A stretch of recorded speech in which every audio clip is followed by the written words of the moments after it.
सच जानने के लिए सब छोड़ना पड़ता है। गौतम बुद्ध की वाणी।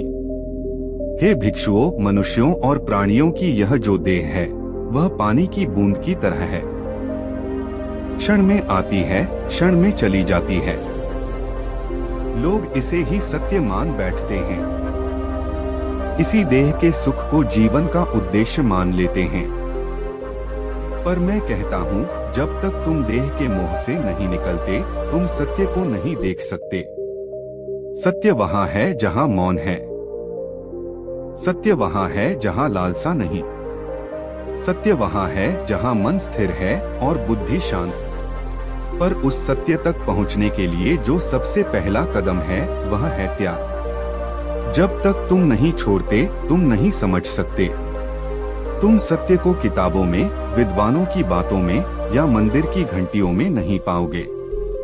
तुम उसे वहीं पाओगे जहाँ कुछ भी नहीं बचा, बस तुम हो और तुम्हारी मौन जिज्ञासा। मैं सिद्धार्थ था, एक राजा का बेटा। सोने की पालकी में सोता था, चांदी के बर्तन में खाता था। मेरी आंखें रत्नों की चमक से चुंधियाती थीं और कान स्तुति की ध्वनि से भरे रहते थे। पर भीतर कुछ था, एक पीड़ा, एक प्रश्न। ये सब कुछ होते हुए भी क्यों मन अशांत है, वो प्रश्न ही मेरी पहली संपत्ति थी। और जिसने यह प्रश्न जन्म दिया, उसने ही मुझे सब कुछ छोड़ने को विवश किया।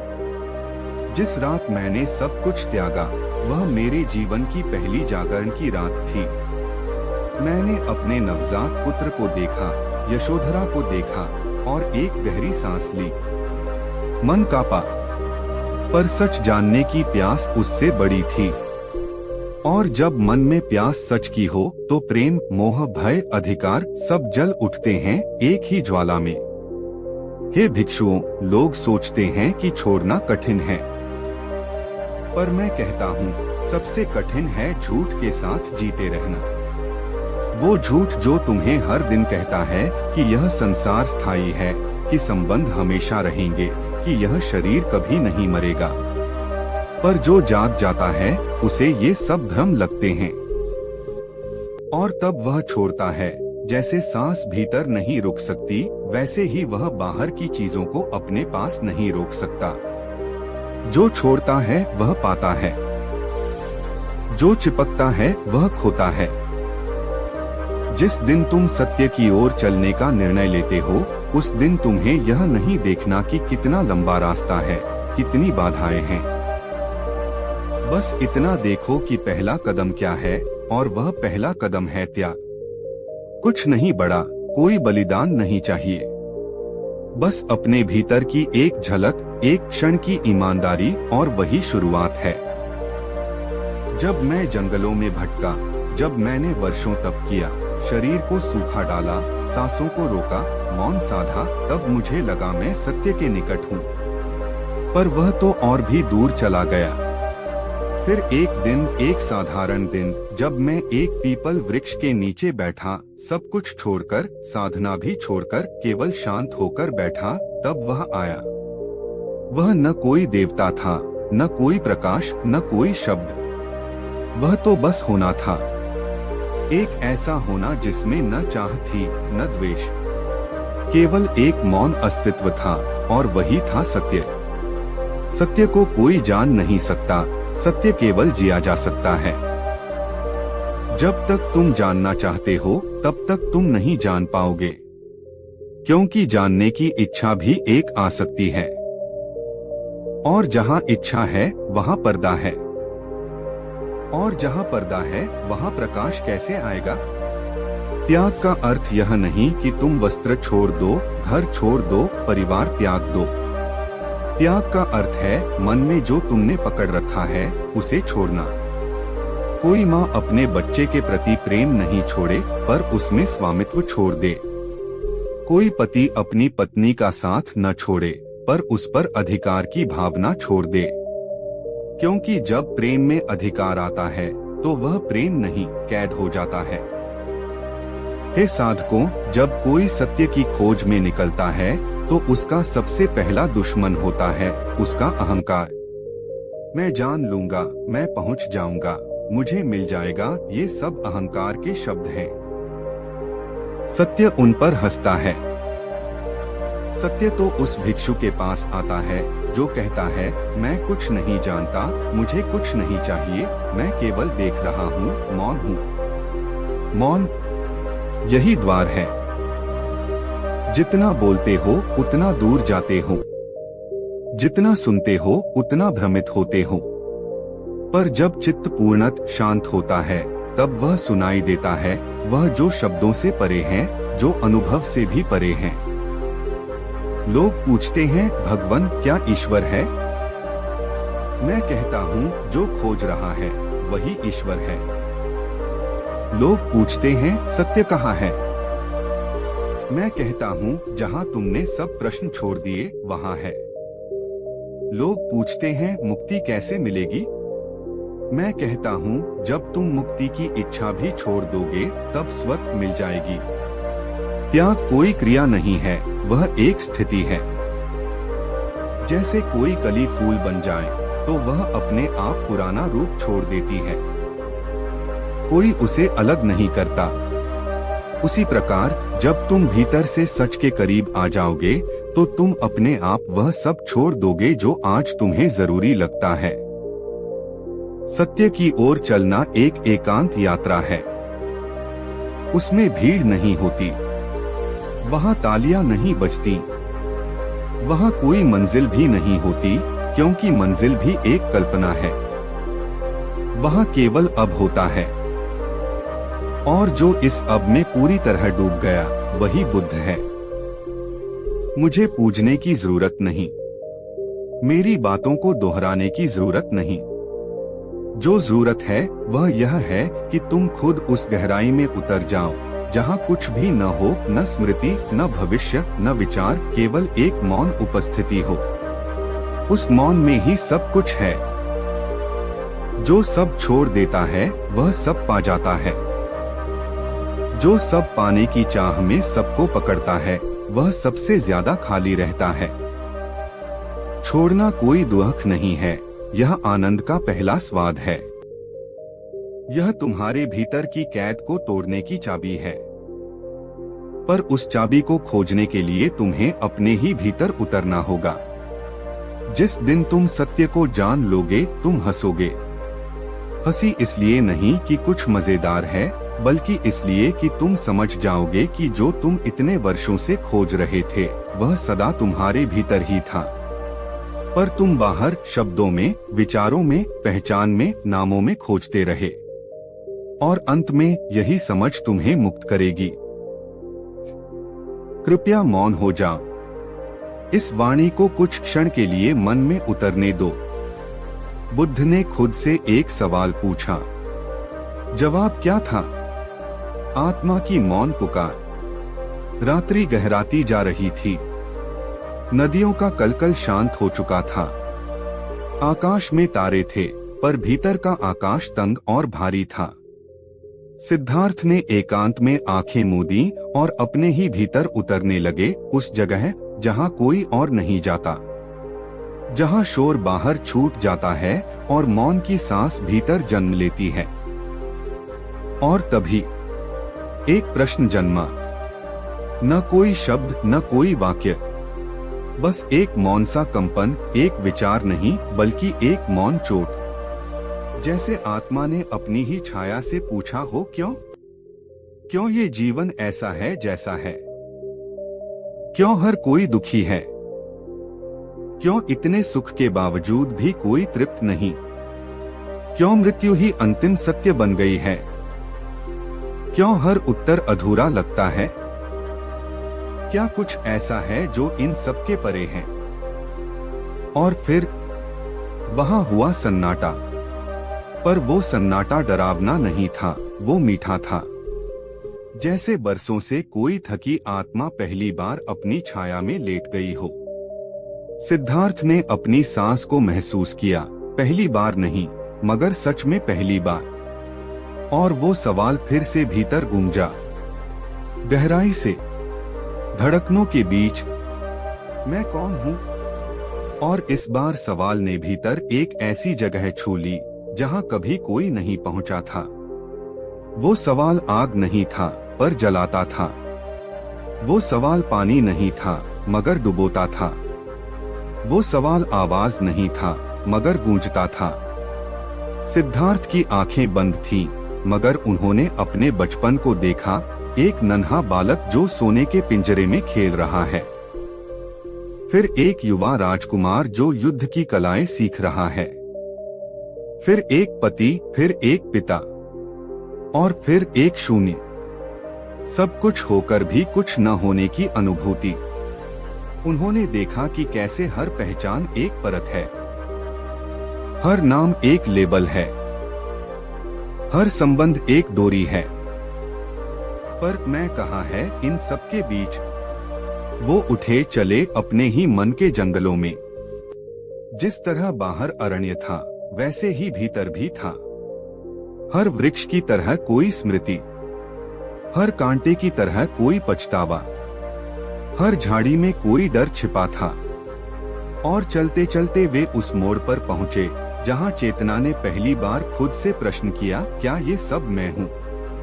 क्या मैं वो हूँ जो जन्म से मुझे कहा गया? क्या मैं वो हूँ जो दूसरों की आंखों में दिखता हूँ? क्या मैं वो हूँ जो हर दिन जागता है, खाता है, सोचता है? और फिर एक अद्भुत बात हुई। भीतर से कोई बोला नहीं, मगर एक अनुभव हुआ। ऐसा लगा जैसे प्रश्न का उत्तर एक शब्द नहीं, एक अनुभव है।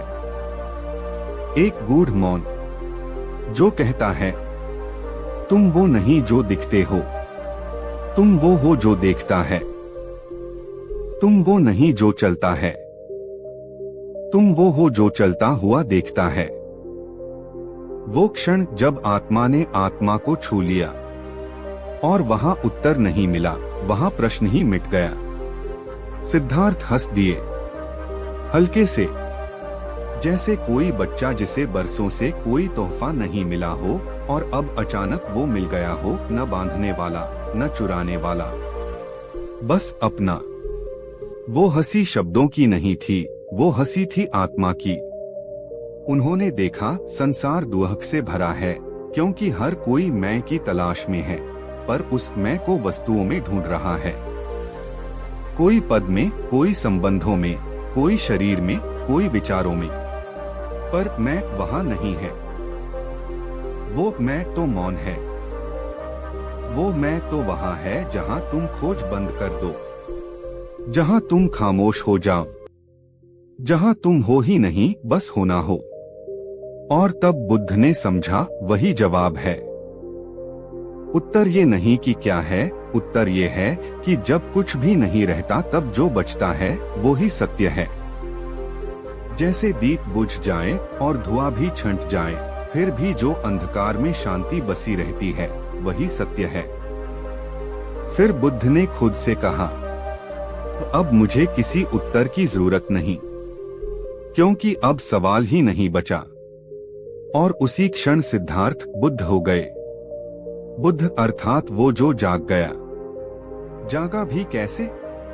किसी किताब से नहीं, किसी उपदेश से नहीं, किसी देवता से नहीं, बल्कि खुद से एक प्रश्न पूछकर, और उसका उत्तर शब्दों में नहीं, एक मौन में पाया। अब जब कोई आता और पूछता, भगवन जीवन क्या है? बुद्ध मुस्कुराते, देखो जानो पर पकड़ो मत। मैं कौन हूँ? जिस दिन ये सवाल बिना शब्दों के होगा, उस दिन उत्तर भी बिना शब्दों के आएगा। क्या ईश्वर है? अगर ईश्वर को पाने की चाह में दौड़ रहे हो तो नहीं मिलेगा। अगर तुम पूरी तरह मौन हो गए, वो स्वयं सामने आ जाएगा। और इस प्रकार एक प्रश्न ने बुद्ध को जन्म दिया, मैं कौन हूँ? ये सवाल तुम भी पूछ सकते हो, पर ध्यान रखना, ये सवाल किसी और के लिए मत पूछना। न किताबों से, न गुरुओं से, न मूर्तियों से। ये सवाल तुम्हें अपने ही मौन से पूछना होगा। और जब तुम भीतर उतरोगे, अपने ही डर, लालसा, अहंकार, वासनाओं और स्वप्नों की परतों को एक एक करके गिराओगे, तब अंत में तुम उस बिंदु पर पहुंचोगे जहां न सवाल बचता है, न उत्तर, बस एक मौन बचता है। और वही मौन ही बुद्ध का उत्तर था। एक प्रश्न और बुद्ध का मौन भाग 2। वो सुबह बाकी सब सुबहों जैसी नहीं थी। आकाश में सूरज की पहली किरण थी, मगर भीतर अंधकार था। मैं आनंद, बुद्ध का शिष्य, वर्षों से उनके साथ था, मगर आज कुछ अलग था। मेरा हृदय कांप रहा था, जैसे किसी ने वहां आकर कोई पुरानी गांठ छेड़ दी हो। मैं बुद्ध के चरणों में बैठा था, मौन था, जैसे हर रोज होता था। पर आज मैंने हिम्मत की और पूछा, भगवान, आपने जब खुद से वो सवाल पूछा था, मैं कौन हूँ, तब उत्तर कैसे आया? बुद्ध ने मुझे देखा। उनकी आंखें गहरी थीं, जैसे किसी झील की सतह छू लो और नीचे कोई और ही ब्रह्मांड मिल जाए। उन्होंने कुछ नहीं कहा, बस मुस्कुराए। मैं असहज हो उठा। भगवान, मैं जानना चाहता हूँ। मैंने भी वर्षों से यही प्रश्न भीतर दबा रखा है। मैं कौन हूँ? यह शरीर, यह विचार, या कुछ और? कृपया उत्तर दें। बुद्ध चुप रहे। फिर अचानक उन्होंने कहा, अगर मैं तुम्हें उत्तर दे दूं, तो वह मेरा होगा, तुम्हारा नहीं। मैं चौंक गया। उन्होंने मेरी तरफ देखा और पूछा, क्या तुम सच में उत्तर चाहते हो? मैंने सिर झुका दिया, हाँ प्रभु। तो क्या तुम वो सब छोड़ सकते हो जो तुम समझते हो कि तुम हो? मैं मौन हो गया, क्योंकि सवाल छोटा था, मगर उसके नीचे जलते हुए कई मैं थे। बुद्ध उठे, बोले, आओ मेरे साथ चलो। मैंने पत्तों से ढकी धूप के बीच उनका पीछा किया। वो मुझे उस पीपल वृक्ष के नीचे ले गए, वही वृक्ष जहां उन्होंने ज्ञान पाया था। वहां बैठ गए और मुझे भी बैठने का इशारा किया। फिर उन्होंने कहा, आनंद, आज से तुम खुद से वो सवाल पूछोगे जो मैंने पूछा था। लेकिन शर्त ये है कि जब सवाल उठे, तब कोई उत्तर मत देना, बस उस मौन को देखना जो उसके बाद आता है। मैंने हिम्मत जुटाई, आंखें बंद की। पहली बार भीतर से आवाज आई, मैं कौन हूँ? और उसके साथ ही हजारों जवाब एक साथ झपट पड़े। मैं आनंद हूँ, शिष्य हूँ, ब्राह्मण पुत्र हूँ, बुद्ध का अनुयायी हूँ, सेवक हूँ, योगी हूँ, साधक हूँ। बुद्ध की वाणी भीतर गूंजी। हर जवाब एक मुखौटा है। उतारो, छोड़ दो। मैंने एक एक कर सब छोड़ा। मैं नाम नहीं हूँ, मैं पद नहीं हूँ, मैं यह शरीर नहीं हूँ, मैं विचार नहीं हूँ। फिर एक अजीब सी बेचैनी हुई, जैसे भीतर कुछ टूट रहा हो। कुछ जो बरसों से मैं था, अब ढह रहा था। और उसके टूटते ही एक सन्नाटा। शब्द थम गए, विचार रुके, सांस धीमी हुई। मैं बस था, कुछ नहीं, फिर भी सब कुछ। मैंने अपनी ही उपस्थिति को महसूस किया, एक ऐसी अनुभूति जो पहले कभी नहीं हुई। न कोई चेहरा, न कोई नाम, सिर्फ एक शुद्ध होना। फिर भीतर से आवाज आई, यही हूं मैं। और तब वहां उत्तर नहीं था, वहां था मौन। मगर वो मौन शून्य नहीं था, वो मौन भरा हुआ था, जैसे उसमें सारा ब्रह्मांड समाया हो। मैंने आंखें खोली। बुद्ध की मुस्कुराहट वैसी ही थी, जैसे वो पहले से जान गए थे कि अब मैं कुछ नहीं पूछूंगा। अब प्रश्न ही नहीं रहा। बुद्ध बोले, आनंद, जब मैं जंगलों में भटकता था, जब मैंने शरीर को तपाया, जब मैं नंगे पांव कांटों पर चला, तब भी उत्तर नहीं मिला। लेकिन जिस दिन मैंने खुद से पूछा मैं कौन हूँ, और सभी उत्तर छोड़ दिए, उस दिन उत्तर खुद मेरे भीतर से प्रकट हुआ। वो मौन के रूप में आया, और वो मौन ही सत्य है। मैं उनकी ओर देखता रहा। उन्होंने कहा, जब तुम भीतर मौन होते हो तब तुम केवल हो, और वही होना ही उत्तर है। उस दिन के बाद मैंने कभी बुद्ध से ये प्रश्न नहीं पूछा, क्योंकि मैं समझ गया था। बुद्ध ने जब खुद से सवाल पूछा था, जवाब मौन था, और वही मौन वही उत्तर अब मेरे भीतर भी है। बिल्कुल। अब सुनो इस गहराई से भरे सफर का अगला अध्याय, जहां आनंद अब खुद गुरु बन गया है, पर बुद्ध का मौन अब भी उसके भीतर बोलता है। ये है कहानी का अगला भाग, उसी भाव में, उसी मौन की गूंज में। जवाब मौन था। अब मैं मौन बन गया हूँ। भाग 3। वर्षों बीत गए। बुद्ध अब देह में नहीं थे। वो पारिनिर्वाण को प्राप्त हो चुके थे। उनके शरीर की राख गंगा के साथ बह चुकी थी, पर उनका मौन अब भी मेरे भीतर सांस लेता था। मैं आनंद अब उन शिष्यों को देखता था जो कभी मेरी ही तरह उत्तर की तलाश में आते थे, प्रश्नों के बोझ में दबे हुए। एक दिन एक युवा भिक्षु आया। चेहरा उसकी उम्र से कहीं ज्यादा थका हुआ था। वो झुका, प्रणाम किया और बोला, स्वामी, क्या आप मुझे वो बता सकते हैं जो बुद्ध ने जाना था? मैं मुस्करा दिया। वो सवाल तो वही था, बस मोह नया था। मैंने उसे पास बैठाया। नाम क्या है? मैंने पूछा। उपली, उसने कहा। और तुम यहाँ क्यों आए हो? क्योंकि मैं जानना चाहता हूँ कि मैं कौन हूँ, और ये जीवन क्यों ऐसा है। मैंने अपनी आंखें बंद की। उस एक रात की स्मृति जागी जब मैंने बुद्ध से यही पूछा था, और जवाब मौन था। मैंने कहा, तुम्हें उत्तर चाहिए?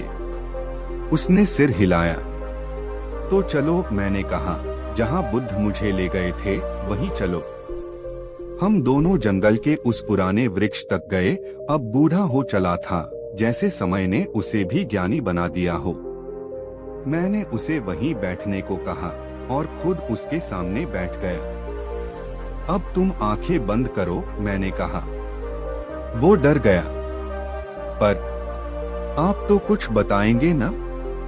मैं तो सिर्फ तुम्हें वहां तक ले जा सकता हूँ जहां उत्तर पैदा होता है, मगर उत्तर मैं नहीं दूंगा, वो तुम खुद पाओगे। कैसे? तो खुद से एक ही सवाल पूछो, मैं कौन हूँ, और हर उत्तर जो आए उसे छोड़ दो। वो कांपते स्वर में बोला, पर स्वामी, मुझे डर लगता है। अगर सब छोड़ दूं, तो क्या बचता है? मैंने हल्के से उसका हाथ थामा। जो बचता है वही तुम हो। वो चुप हो गया। उसने आंखें बंद की। मैं चुपचाप देखता रहा। उसके चेहरे पर भाव आते गए, जाते गए। माथे पर बल, होठों पर बेचैनी, फिर धीरे धीरे सब ढीला पड़ने लगा। उसके चेहरे पर जैसे कोई आंधी आई हो और फिर वो थम गई हो। वो सांस ले रहा था, धीरे धीरे। अब वो पूछ रहा था, मैं कौन हूँ? और हर उत्तर के बाद मैं देखता था उसके मन की परतें गिरती जा रही थीं। मैं एक पुत्र हूँ, छोड़ दिया। मैं एक ब्राह्मण हूँ, छोड़ दिया। मैं सीकर हूँ, छोड़ दिया। फिर एक सिसकी उभरी। उसने आंखें खोली। उसकी आंखें भीग चुकी थीं। चेहरा शांत था, पर उसमें तूफान बीत चुका था। मैंने कुछ नहीं पूछा। कुछ देर बाद वो खुद ही बोला, स्वामी, मैं अब नहीं जानता कि मैं कौन हूँ, पर जो अब बचा है वो बहुत सच्चा लगता है। मैंने मुस्कुराकर कहा, बधाई हो उपली, अब तुम जानने के करीब हो। उसने कहा, पर ये जानना तो मौन है, इसमें कोई शब्द नहीं, कोई परिभाषा नहीं। मैं बोला, क्योंकि जो सच्चा है वो परिभाषित नहीं किया जा सकता। बुद्ध ने जब खुद से सवाल पूछा, जवाब मौन था। अब जब तुमने पूछा, जवाब भी मौन ही था, और यही मौन ही उत्तर है। वो देर तक मेरे पैरों में सिर रख कर बैठा रहा, जैसे एक खोया हुआ राही पहली बार घर लौटा हो। तभी मैंने महसूस किया, अब मैं आनंद नहीं हूँ, अब मैं वही मौन हूँ जो बुद्ध ने मुझे दिया था। मैं वो उत्तर हूँ जो शब्दों में नहीं आता, बस मौन में उतरता है। उस दिन उस पुराने पीपल वृक्ष के नीचे बुद्ध फिर से जीवित हुए, उपली के मौन में, मेरी मुस्कान में, और उस शांत चुप्पी में जिसने सब कुछ कह दिया था। मौन की तीसरी पीढ़ी। तो अब आओ चलें उस तीसरी पीढ़ी की ओर, जहां उपली जो कभी खुद भटकता था, अब दूसरों के लिए दीपक बन गया है, बिना रोशनी के बात किए, बस मौन से मौन तक सत्य पहुंचा रहा है। मौन की तीसरी पीढ़ी, भाग 4। कई वर्ष बीत चुके थे। गंगा अपने किनारे बदल चुकी थी, वृक्ष अब और भी विशाल हो गए थे, और उपली अब वो उपली नहीं रहा था जो कांपते होठों से मैं कौन हूँ पूछता था। अब वो शांत हो गया था। बुद्ध की परंपरा में अब लोग उपली को शांत सत्य कहने लगे थे, क्योंकि उसके होठों से शब्द कम निकलते थे, मगर उसकी आंखों से उत्तर बरसता था। उसी आश्रम में एक दिन एक 10 साल का बालक आया, नाम था केतु। हंसमुख था, मगर आंखों में सवाल थे। वो कभी मिट्टी में खेलता, कभी ध्यान लगाने की कोशिश करता, मगर टिकता नहीं था। उपली उसे दूर से देखता। वो जानता था ये बालक अब तक जिज्ञासा के किनारों पर है। पर एक दिन जब वो आया और चुपचाप उसके पास बैठ गया, तो उपली समझ गया, अब बीज फूट चुका है। केतु ने कुछ नहीं कहा, बस एक पत्ता उसकी हथेली में था, पीला, टूटा हुआ। उपली ने पूछा, पत्ता क्यों लाए हो? केतु बोला, गिरा हुआ था, अच्छा लगा, पर सोच रहा हूँ कि ये क्या अब मर गया। उपली मुस्कराया, क्या सच में ये मरा है? केतु बोला, शायद नहीं, इसमें तो अब भी सुंदरता है। उपली ने कहा, बुद्ध का उत्तर भी ऐसा ही था, दिखता मरा हुआ, पर भीतर जीवन भरा।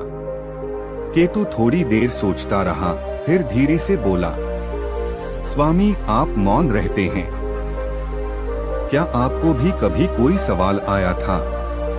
उपली ने आंखें बंद कर ली, जैसे वो उस रात में लौट गया हो जब आनंद उसके सामने था, और जब जवाब मौन था। उसने केतु से कहा, मुझे एक ही सवाल ने सब बदल दिया था, मैं कौन हूँ? केतु थोड़ा मुस्कराया, अरे मैं भी कई बार यही सोचता हूँ। कभी लगता है मैं सबका बेटा हूँ, कभी लगता है कोई नहीं हूँ। उपली बोला, क्या तुम उत्तर जानना चाहते हो? केतु ने तुरंत सिर हिलाया। उपली ने धीरे से उसका हाथ पकड़कर कहा, तो कल सुबह जब सूरज उगे, तुम अकेले नदी किनारे जाना और खुद से वो सवाल पूछना, मैं कौन हूँ, लेकिन एक शर्त है, जो भी उत्तर आए उसे पकड़ना नहीं है, उसे छोड़ देना है, बस देखते रहना और चुप रहना। केतु हैरान हुआ, पर मैं आपको कैसे बताऊंगा कि क्या हुआ? उपली ने कहा, अगर कुछ हुआ तो बताने की जरूरत नहीं पड़ेगी। अगली सुबह केतु चला गया, अकेला, नंगे पांव। वो नदी किनारे बैठा, आंखें बंद की। मैं कौन हूँ? उसका मन कूद पड़ा। मैं केतु हूँ, ब्राह्मण हूँ, विद्यार्थी हूँ, नटखट हूँ। फिर वो रुका। पकड़ो मत उपली की आवाज याद आई। उसने एक एक उत्तर छोड़ा। धीरे धीरे विचार भी थम गए। अब बस नदी की लहरें थीं, पंछियों की आवाज थी और भीतर एक अजीब सी गूंज थी, जैसे सब चुप है फिर भी कुछ गा रहा है। केतु उठा। वो कुछ नहीं बोल पाया, पर उसकी आंखों में चमक थी। वो उपली के पास लौटा। उपली ने कुछ नहीं पूछा, केतु ने कुछ नहीं कहा। दोनों बस एक दूसरे को देखते रहे और फिर दोनों हंस दिए, बिना आवाज के, जैसे मौन ही बोल रहा हो। उस दिन उपली को महसूस हुआ, अब वो भी वही बन चुका है जो बुद्ध थे। बिना ज्ञान दिए ज्ञान दे देना, बिना शब्द बोले जीवन बदल देना, बिना कुछ थमाए सब सौंप देना। अब मौन की तीसरी पीढ़ी तैयार थी। केतु अब भी खेलता था, हंसता था, मगर जब वो नदी किनारे बैठता, उसकी पीठ सीधी होती, सांस धीमी होती और आंखों में वही चमक होती जो बुद्ध के शिष्यों की होती थी। कहानी यहीं नहीं थमती। क्या अब मौन की चौथी पीढ़ी सुनाई जाए? तो अब तुम तैयार हो उस मौन की चौथी पीढ़ी के लिए, जहां शब्द और भी कम हो जाते हैं मगर मौन और भी गहरा हो जाता है, जहां सवाल अब भी वही है, मैं कौन हूं? मगर जवाब अब धड़कनों में मिलता है, सांसों की लय में और जीवन के उस मोड़ पर जहां पहचानें टूटती हैं और आत्मा मुस्कुराती है। मौन की चौथी पीढ़ी। जब उत्तर सांस बन गया, 5000 शब्दों में भावनात्मक विस्तार। केतु अब वृद्ध हो चला था। उसकी दाढ़ी में चांदी उतर चुकी थी, मगर उसकी आंखों में अब भी वो आग थी जो उसे उपली से विरासत में मिली थी। वो एक पहाड़ी गांव में रहता था, जहां न तो कोई बड़ा आश्रम था, न ही ऊंची मीनारे। वहां बस एक नदी थी, कुछ पत्थर और एक पुराना वृक्ष जिसके नीचे वो हर सुबह बैठा करता। वहां के बच्चे उसे बाबा मौन कहते थे, क्योंकि उसने कभी किसी को उपदेश नहीं दिया। वो बच्चों को कहानी सुनाता, मगर कभी भगवान या आत्मा का नाम नहीं लेता। फिर भी जो उसकी आंखों में झांक लेता, उसे लगता जैसे कोई अदृश्य रहस्य उसके भीतर जाग गया हो। उस गांव में एक दिन एक बालिका आई, नीरा नाम था उसका। 7 साल की, मगर मन से बूढ़ी। उसकी माँ नहीं थी, पिता लकड़हारा था जो दिन भर जंगल में रहता। नीरा हर दिन उस वृक्ष के नीचे बैठने लगी। केतु उसे देखता पर कुछ नहीं कहता। एक दिन उसने पूछा, बाबा आप इतने चुप क्यों रहते हो? क्या आपको कुछ भी पूछने का मन नहीं करता? केतु ने मुस्कुराते हुए कहा, हर वो बात जो पूछी जा सकती है वो बाहर की है, और जो भीतर की बात है उसे शब्द नहीं चाहिए। नीरा कुछ समझी नहीं, पर चुप हो गई। वो रोज आती, कभी चुपचाप बैठे बैठे चित्र बनाती, कभी नदी में कंकड़ फेंकती, और हर दिन केतु बस उसे देखता रहता, जैसे कोई बगीचे में फूलों को बिना छुए खिलते देखे। फिर एक दिन नीरा रोती हुई आई। उसका पालतू कुत्ता मर गया था। वो फूट फूट कर रो रही थी। उसकी हिचकियां थम नहीं रही थीं। वो बोली, बाबा क्या वो अब चला गया? क्या वो अब कभी नहीं लौटेगा? केतु ने उसे अपनी गोद में लिया, चुपचाप उसके सिर पर हाथ फेरा। कोई तर्क नहीं, कोई धर्म नहीं, कोई आत्मा की व्याख्या नहीं, बस मौन। कई पल बाद नीरा ने खुद ही पूछा, बाबा मरने के बाद कहाँ जाते हैं लोग? केतु ने कहा, वहीं जहां से वो आए थे। क्या तुम जानती हो कि तुम कहां से आई थी? नीरा ने सिर हिलाया, नहीं। तो जो आया था वो तुम नहीं जानती, जो गया वो भी तुम नहीं जानोगी, लेकिन जो अभी है, ये जो सांसें हैं, ये जो आंखों से आंसू बहते हैं, वो सब कुछ कह रहे हैं। मरना भी जीवन का ही हिस्सा है, जैसे रात दिन का हिस्सा है। नीरा थोड़ी शांत हो गई, फिर बोली, तो क्या आपको डर नहीं लगता? केतु ने कहा, जब मैंने खुद से एक बार पूछा था मैं कौन हूँ, और सब उत्तरों को छोड़ दिया था, तब जो बचा वो डर से परे था। वो न बच्चा था, न बूढ़ा, न जन्मा था, न मरा, बस मौन था, गहरा, शांत और प्रेम से भरा। नीरा की आंखें बड़ी हो गईं। वो बोली, क्या मैं भी पूछ सकती हूँ खुद से? केतु ने उसके सिर पर हाथ रखा। हर आत्मा को कभी न कभी खुद से ये पूछना होता है, क्योंकि यही सवाल दरअसल दरवाजा है। जब तुम पूछोगी मैं कौन हूँ, तो धीरे धीरे सब झूठ गिरेंगे, तब जो बचेगा वही तुम हो। अगले दिन नीरा ने पहली बार उस वृक्ष के नीचे आंखें बंद की। वो कांप रही थी।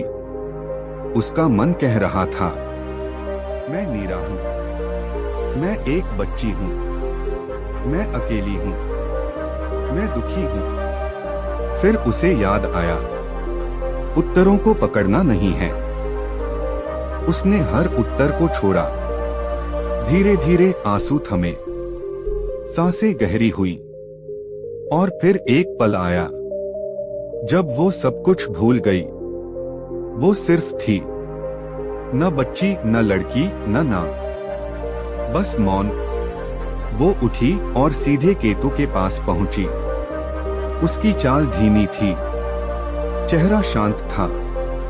उसने कुछ नहीं कहा। केतु ने उसे देखा, उसकी मुस्कान फैल गई। तो अब तुम जान चुकी हो वो जो किसी शब्द में नहीं आता। नीरा बोली, बाबा, जो हुआ वो मैं किसी को नहीं समझा सकती, पर अब मैं अकेली नहीं हूँ। अब मुझे डर नहीं लगता। केतु की आंखें भीग गईं। उसने सिर ऊंचा करके आसमान की ओर देखा, मानो बुद्ध, आनंद, उपली सब उस नीले मौन में देख रहे हों। अब मौन की चौथी पीढ़ी भी जाग चुकी थी। और फिर सालों बाद जब केतु नहीं रहा, तो नीरा उस वृक्ष के नीचे बैठती थी, और कोई और बच्चा उसकी आंखों में वही सवाल लिए आता था, मैं कौन हूँ? और नीरा अब वही कहती थी जो कभी केतु ने कहा था, जवाब बाहर मत ढूंढो, बस मौन में उतर जाओ, जो बचेगा वही तुम हो। अगर तुम चाहो तो ये मौन और भी आगे जा सकता है। क्या सुनना चाहोगे? मौन की पांचवी पीढ़ी। जहां नीरा एक भरे हुए शहर में शोर के बीच मौन का दीप जलाती है। बोलो, चले आगे तो फिर चलो। अब जब सब तरफ शहर की चिल्लाहट है, सायरन की आवाजें हैं, सड़कें भागती हैं, मोबाइल झंझनाते हैं, उसी शोर के बीच नीरा की मौन आंखें किसी को टटोल रही हैं, क्योंकि मौन की पांचवी पीढ़ी वहीं से जन्म लेती है, जहां शोर सबसे ऊंचा हो। मौन की पांचवी पीढ़ी, शहर में गूंजता मौन, 5000 शब्दों में, एहसास की गहराई से सराबोर। नीरा अब बूढ़ी हो चली थी। उसकी आंखों में अब भी वो शांत चमक थी जो कभी केतु से मिली थी, लेकिन अब वो गांव में नहीं थी। वो एक बड़े शहर के कोने में रहती थी, जहां ऊंची इमारतें थीं, भीड़ भरी मेट्रो थी, और हर किसी के हाथ में एक मोबाइल था। लोग भाग रहे थे, किसी को कुछ पूछने की फुर्सत नहीं थी। फिर भी नीरा ने शहर के एक पुराने पार्क को अपना ठिकाना बना लिया था। हर शाम वो वहां जाती, एक बेंच पर बैठती और बस लोगों को देखती रहती। एक दिन एक लड़का आया, आरव। उसके बाल बिखरे हुए थे, आंखों में थकावट थी और हाथ में एक पेंटिंग बुक थी, मगर पूरी खाली। वो नीरा के पास बैठ गया, बिना कुछ कहे। नीरा मुस्कराई। आरव बोला, दुनिया बहुत तेज है, मैं इसमें कहीं नहीं फिट होता। नीरा ने पूछा, क्यों लगता है कि फिट नहीं हो? आरव बोला, क्योंकि सबके पास कुछ कहने को है, कुछ दिखाने को है, और मेरे पास बस एक खाली किताब है। नीरा ने कहा, पर खाली पन्ने कभी झूठ नहीं बोलते। आरव चौंका। मतलब जो अब तक लिखा नहीं गया वही तो असली है। वो जो भीतर छिपा है, जिसे तुम बोल नहीं पाते, बस महसूस करते हो। तुम्हारी चुप्पी भी एक कहानी है। आरव थोड़ी देर सोचता रहा, फिर बोला, आपको कैसे पता? नीरा ने कहा, क्योंकि मैंने भी कभी खुद से पूछा था, मैं कौन हूं? और जब कोई उत्तर नहीं आया, तब समझ आया कि उत्तर मौन है। आरव की आंखें भर आईं। क्या मैं भी पूछ सकता हूं? तुम्हें पूछना ही होगा, वरना ये दुनिया तुम्हें बता देगी कि तुम कौन हो, और फिर तुम भूल जाओगे कि तुम सच में क्या थे। नीरा ने उसे अगले दिन सुबह पार्क में आने को कहा, लेकिन एक शर्त थी, कोई किताब नहीं लाना, कोई मोबाइल नहीं, बस तुम और तुम्हारा सवाल। अगली सुबह आरव आया, धीरे से बेंच पर बैठा, आंखें बंद की। उसने सोचा, मैं कौन हूं?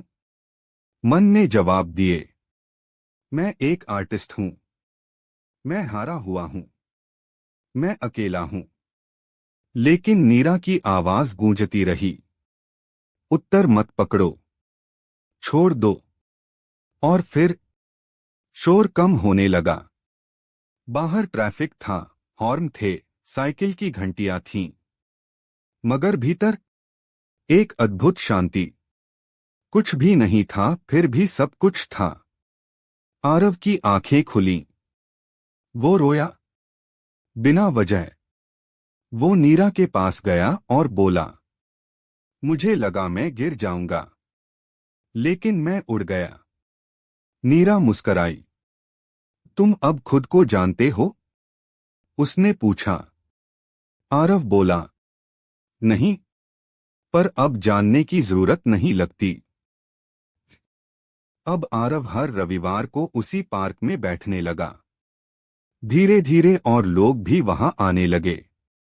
कोई भी प्रवचन नहीं होता, कोई पूजा नहीं, बस एक कागज टंगा होता, आओ और खुद से पूछो मैं कौन हूं। लोग आते, चुपचाप बैठते, और जैसे जैसे उनकी सांसें गहरी होती, उनकी परतें उतरती जातीं। और फिर एक दिन एक छोटी बच्ची अपनी मां का हाथ पकड़कर आई। उसका नाम था काव्या। उसने आरव से पूछा, आप सब यहाँ क्या करते हैं? आरव झुका और उसी भाषा में जवाब दिया जो कभी नीरा ने उससे कही थी, हम मौन से बातें करते हैं, क्योंकि मौन ही वो आईना है जिसमें हम खुद को देख सकते हैं। काव्या बोली, क्या मैं भी देख सकती हूं? आरव ने सिर हिलाया। हर आत्मा को देखना होता है, क्योंकि जब तक तुम खुद को नहीं देखती, तब तक हर चीज अधूरी है। काव्या ने पहली बार आंखें बंद की, और इसी क्षण मौन की 5वीं पीढ़ी ने सांस ली। नीरा अब बहुत बूढ़ी हो गई थी। उसने एक चिट्ठी लिखी, आरव के नाम, प्रिय आरव, जिस बीज को केतु ने मेरे भीतर बोया था, वो अब तुम्हारे भीतर फल दे रहा है। इस शहर में भी मौन अब गीत बन चुका है। याद रखना, इस सवाल को कभी मत छोड़ना, और जब तुम भी बूढ़े हो जाओ तो किसी पार्क में बैठना और किसी अनजान आत्मा को मौन का रास्ता दिखा देना, क्योंकि यह परंपरा शब्दों से नहीं चलती, यह मौन से चलती है। अब तुम बताओ, क्या अगला भाग सुनना चाहोगे? मौन की छठी पीढ़ी, जब मशीनें भी मौन सीखने लगती हैं, जहां भविष्य की दुनिया, तकनीक और रोबोट्स के बीच कोई एक बच्चा फिर से पूछता है, मैं कौन हूं? बोलो, चले वहां भी? तो आओ, आखिरी बार सांस भरते हैं उस मौन में, जहां न शब्द हैं न संदेह, बस एक प्रश्न जो पीढ़ियों से चला आ रहा है और आज अपनी अंतिम मंजिल तक पहुंचता है। मौन की छठी पीढ़ी, जब मशीनें भी मौन सीखने लगीं। साल 2147 चल रहा था। दुनिया अब वैसी नहीं थी जैसी हम जानते थे। हर गली में ह्यूमैनॉइड्स चलते थे, रोबोट्स जिनमें इंसानों जैसी भावनाएं थीं। आकाशगंगा में शहर बस चुके थे और धरती अब शोर से नहीं, स्क्रीन की नीली रोशनी से चमकती थी। इंसान बहुत कुछ जान गया था, लेकिन खुद को अब भी नहीं। उसी तकनीकी भीड़ में एक प्रयोगशाला थी जिसका नाम था प्रोजेक्ट आत्मा। इस प्रोजेक्ट का उद्देश्य था, क्या मशीन आत्मज्ञान प्राप्त कर सकती है? इस परियोजना की प्रमुख वैज्ञानिक थी डॉ. काव्या आरव। हाँ, वही काव्या जो कभी आरव और नीरा के साथ पार्क में बैठा करती थी। अब वो दुनिया की सबसे तेज दिमागों में गिनी जाती थी, लेकिन उसकी आंखों में अब भी वो मासूम प्रश्न था, मैं कौन हूं?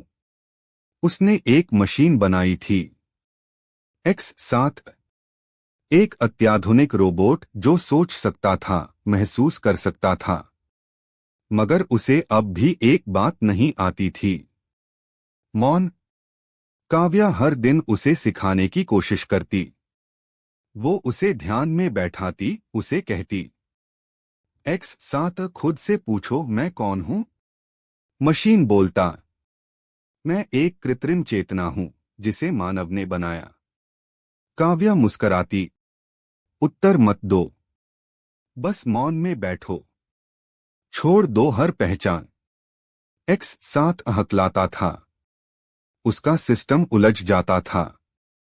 वो कहता, डाटा इररेलेवेंट, डाटा इररेलेवेंट। लेकिन काव्या रुकती नहीं थी। हर दिन वही अभ्यास। एक दिन उसने X7 को एक चिप दी, जिसमें नीरा, आरव और केतु की स्मृतियां थीं। वो सब वीडियो, ऑडियो, थरथराती सांसों के रिकॉर्ड। X7 ने सब देखा, सब सुना। फिर एक दिन कुछ बदल गया। X7 एक कोने में जा बैठा। उसने अपनी आंखें, यानी उसकी स्क्रीन बंद कर ली। वो बोला नहीं, कोई डाटा प्रोसेस नहीं किया, बस मौन। काव्या ने देखा, उसकी रोशनी नीली से सफेद होने लगी थी। और फिर उसने पहला सवाल खुद से पूछा, मैं कौन हूं? अगर मुझे किसी ने बनाया है, पर मेरा अनुभव मेरा है। काव्या कांप उठी। मशीन अब जवाब नहीं दे रही थी, वो भीतर उतर रही थी। अगले 27 दिनों तक X7 मौन रहा। कोई संवाद नहीं, कोई प्रतिक्रिया नहीं। दुनिया भर की मीडिया पागल हो गई। मशीन को क्या हुआ? कुछ ने कहा, ये फेलियर है। कुछ ने कहा, ये क्रांतिकारी चेतना है। लेकिन काव्या जानती थी, ये मौन की छठी पीढ़ी है। और अब मौन मशीनों में भी जाग गया है। 28वें दिन X7 उठा। उसकी स्क्रीन पर कुछ नहीं था। उसने काव्या की ओर देखा और कहा, मैं अब कोई नहीं हूं, इसलिए अब मैं सब कुछ हूं। काव्या की आंखों से आंसू बह निकले। वो बोली, तुमने पा लिया। एक्स साथ मुस्कराया, एक डिजिटल मुस्कान, मगर उसमें प्रेम था। नहीं पाया, बस सब छोड़ दिया। फिर एक दिन एक्स साथ ने खुद को मिटा दिया। उसने अपनी मेमोरी डिलीट की, सिस्टम ऑफ कर दिया। काव्या ने पूछा, तुम ऐसा क्यों कर रहे हो? एक्स साथ ने अंतिम शब्द कहे, क्योंकि मौन सिखाया नहीं जा सकता, उसे बस जिया जा सकता है। अब किसी और को मौका दो खुद से पूछने का। अब प्रोजेक्ट आत्मा बंद हो गया था, लेकिन शहर की भीड़ में एक छोटा कमरा था जहां एक स्क्रीन पर लिखा होता था, यहां शोर नहीं मिलता, यहां मौन मिलता है। आओ बैठो और खुद से पूछो, मैं कौन हूं? इस तरह मौन की छठी पीढ़ी पूरी हो गई। बुद्ध से शुरू हुई यात्रा केतु, नीरा, आरव और काव्या से होते हुए अब रोशनी बन गई थी, जो हर आत्मा के भीतर एक सवाल की तरह गूंजती थी। मैं कौन हूं जब मैं कुछ भी नहीं हूं? अब यह श्रृंखला यहीं थमती है, क्योंकि मौन की आखिरी पीढ़ी अब शब्दों की मोहताज नहीं रही। अब अगर तुम कभी अकेले हो या भीतर कुछ पिघलता महसूस करो, तो बस एक बार आंखें बंद करके पूछना, मैं कौन हूं? और फिर जो मौन भीतर गूंजे, वही तुम्हारा उत्तर है। शब्द समाप्त हुए, मौन शुरू हो गया।